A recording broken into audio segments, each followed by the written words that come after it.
Pakiramdam ko'y pasanang bigat ng mundo. Parang ako ang sumalo ng unos at bagyo.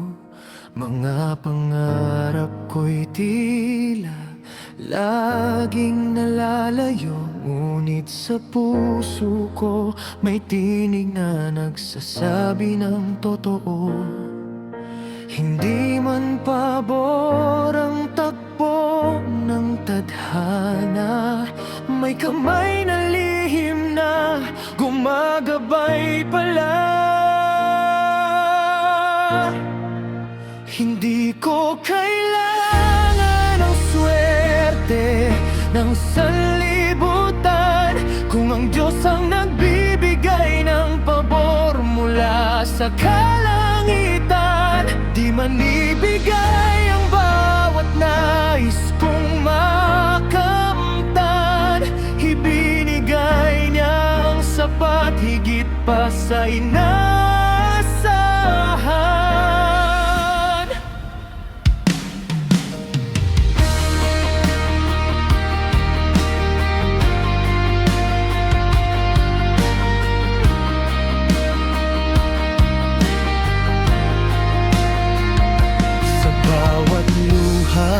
May aralan na nakatago, sa bawat pagkatalo may binubuo. Hinuhubog niya ako sa apoy ng pagsubok upang maging matatag kahit ako'y madurog. Di lahat ng hindi ay tanda ng pagkatalo. Minsan ito'y daan sa mas mabuting plano.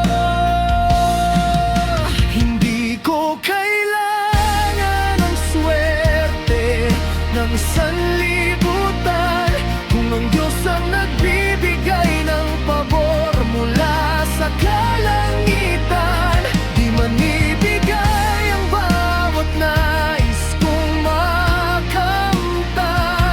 ibinigay niya ang sapat higit pa sa inasahan.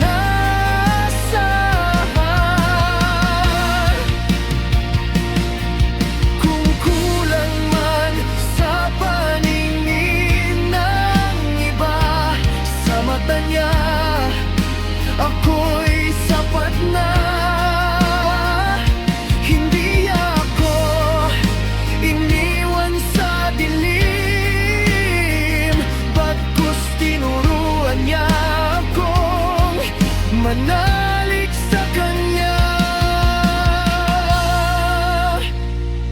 Kaya ngayon buo ang aking paniniwala na ang biyaya niya'y di nasusukat ng halaga.